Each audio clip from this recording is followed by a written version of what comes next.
Home YouTube channel subscribe பண்ணிக்கலனா உடனே subscribe பண்ணிக்கங்க. பக்கத்துல இருக்க பெல் பட்டனை கிளிக் பண்ணிக்கங்க. அப்பதான் நாங்க போடுற வீடியோஸ் உங்களுக்கு உடனே அப்டேட் ஆகும்.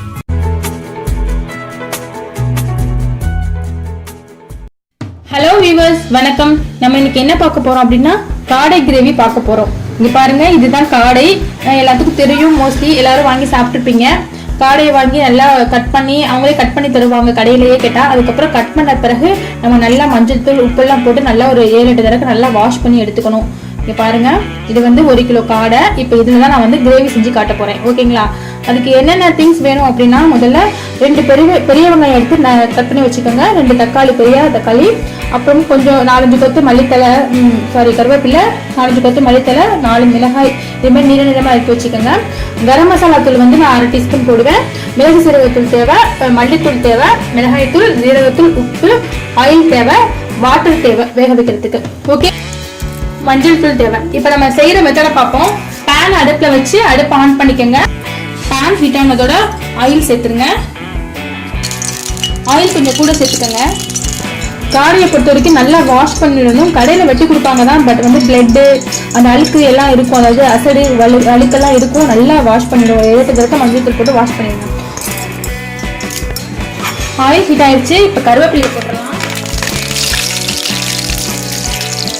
அடுத்து வெங்காயம், பச்சை மிளகாயும் போட்டுருங்க. அது தக்காளியும் போட்டுருங்க. போட்டு வதக்கிடுங்க. நல்லா வதக்கிடுங்க. இது நல்லா வதக்கிடுங்க. இந்த தக்காளி வெங்காயம் நல்லா மசிஞ்சு இருக்கும். மசிஞ்சு நல்லா வதங்கினாதான் டேஸ்ட் கொடுக்கும். ஆயிலில் வதக்கிடுங்க. ஓகே, இது மாதிரி வதங்கினதோட இப்போ நம்ம மிளகாய்த்தூள் சேர்த்துடலாம். மிளகாய்த்தூள் வந்து 2 டீஸ்பூன், மஞ்சள் தூள் வந்து 1 டீஸ்பூன் போடுங்க. போட்டு வதக்கிடுங்க. அடுத்து உப்பு சேர்த்துடலாம். உப்பு வந்து நம்ம காடை வந்து 1 கிலோ வச்சுருக்கோம். அதோட வெங்காயம் தக்காளி எல்லாத்துக்கும் சேர்க்கணும். நான் ஒரு 3 டீஸ்பூன் போடுறேன். நீங்கள் தேவைக்கேற்ப டேஸ்ட் பண்ணி பார்த்துட்டு போட்டுக்கோங்க. இப்போ எல்லாத்தையும் சேர்த்து ஒன்றா வதக்கிடுங்க. இப்போ அடுத்து மிளகு ஜீரகத்தூள் ஒரு டீஸ்பூன் போட்டுக்கோங்க. நல்லா ஒன்று சேர்க்க வதக்கிடுங்க. அடுத்து கரம் மசாலா தூள் ரொம்ப சேர்க்கலாம், நல்லா ஸ்கிப் பண்ணிடலாம். நான் ஒரு 1/2 டீஸ்பூன், 1/4 டீஸ்பூன் தாங்க போடுறேன். 1/4 to 1/2 டீஸ்பூன் சேர்த்துக்கோங்க 1 கிலோக்கு. போட்டு அதையும் மிக்ஸ் பண்ணிடுங்க. இப்போ நம்ம வச்சிருக்க மசாலாஸ் எல்லாம் சேர்த்தாச்சு. மல்லித்தூள் வந்து லாஸ்ட்டாக தான் சேர்க்கணும். இப்போ நம்ம வச்சிருக்க காடையை, வாஷ் பண்ணி வச்சிருக்க காடையை இதோட சேர்த்துடலாம். ஓகேங்களா?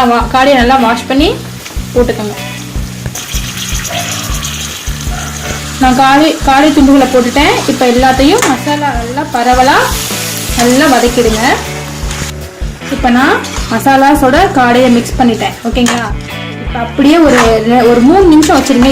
எண்ணெயிலேயே காடை வந்து நல்லா கொஞ்சம் வதங்கட்டும். ஒரு 3-4 நிமிஷம் கழித்து நம்ம மற்றது பார்க்கலாம். நான் அதுலேயே ஒரு 5 நிமிஷம் எண்ணெயிலேயே போட்டு வதங்க வச்சேன். இப்போ நம்ம தண்ணி சேர்த்துடலாம். ஏன்னா காடை வேகணும். அதோட நமக்கு கிரேவி மாதிரியும் வேணும் அப்படின்னா நம்ம தண்ணி தான் சேர்க்கணும். ரொம்ப சேர்க்கக்கூடாது. இங்கே பாருங்கள், 1 கப் சேருங்க போதும். சரிங்களா? தண்ணி சேர்த்ததோட இப்போ எல்லாத்தையும் ஒன்றா மிக்ஸ் பண்ணிடுங்க. இப்போ தான் நம்ம மல்லித்தூள் சேர்க்கணும். மல்லித்தூள் ஒரு 2 டீஸ்பூன் சேர்த்துக்கோங்க. மல்லித்தூள் சேர்த்ததோட இப்போ ஃபுல்லாக எல்லாத்தையும் ஒன்றா சேர்த்து நம்ம கிண்டிடலாம். ஓகே, இப்போ நான் மல்லித்தூள் பண்ணதோட எல்லாத்தையும் ஃபுல்லாக கிண்டிட்டேன். இப்போ நம்ம மூடி வச்சுருவோம். வேகணும்ல, மூடி வைப்போம். ஒரு 20 நிமிஷம் கழித்து பார்க்கலாம். வேணா வேகணும். 20 நிமிஷம் தேவையில்ல, 15 to 20 நிமிஷம். ஓகேங்களா? மல்லித்தூள் வாடியும் போகணும். ஸோ லாக் பண்ணிடுங்க. நம்ம மூடி வச்சதுக்கப்புறம் பார்க்கலாம். ஃப்ரெண்ட்ஸ், 20-25 மினிட்ஸ் கிட்ட ஆயிடுச்சு. இப்போ நம்ம வந்து கிரேவி ரெடி ஆயிடுச்சா, வெந்துருச்சான்னு பார்க்கலாம். ஓகே, நமக்கு நல்லா தண்ணியெல்லாம் வத்திருச்சு. இங்கே பாருங்கள், நமக்கு கிரேவி ரெடி ஆயிடுச்சு. இது நீங்கள் குக்கரில் கூட வைக்கலாம். குக்கரில் வச்சா ஒரு 2 விசிலுக்கு வச்சு எடுத்துக்கோங்க. இது வந்து பேனில் வச்சதுனால தான் இப்போ 20 மினிட்ஸ் ஆயிடுச்சு நமக்கு. இது குக்கரில் வச்சா உங்களுக்கு டைமும் கம்மியாகும். 2 விசிலுக்கு வச்சு எடுத்துக்கலாம். ஓகே, இப்போ நமக்கு கிரேவி ரெடி ஆயிடுச்சு. நம்ம காடை கிரேவி ரெடி ஆயிடுச்சு. அடுப்பை ஆஃப் பண்ணிடலாம். மேலே வந்து கொரியண்டர் லீவ்ஸ், கரி லீவ்ஸ் தூவி விட்டுக்கோங்க. ஃப்ரெண்ட்ஸ், இங்கே பாருங்கள், நான் வேற பிளேட்டுக்கு ட்ரான்ஸ்ஃபர் பண்ணிட்டேன். நமக்கு காடை கிரேவி ரெடி ஆயிடுச்சு. டேஸ்ட்டாக இருக்குது, ரொம்ப வாசனை மனமாக இருக்குது. ஃபைனலாக நீங்கள் கோரியண்டர் கரி லீவ்ஸ் தூவி விட்டுக்கோங்க. இது சப்பாத்திக்கு, பரோட்டாக்கு எல்லாத்துக்கும் மேட்சாக இருக்கும். நீங்கள் செஞ்சு சாப்பிடுறது ரொம்ப சுவையாக இருக்கும். குழந்தைங்களும் விரும்பி சாப்பிடுவாங்க. ஓகே, இந்த வீடியோ பிடிச்சிருந்துச்சுன்னா எங்கள் ஹோம் யூடியூப் சேனல் சப்ஸ்கிரைப் பண்ணுங்கள். தேங்க்யூ.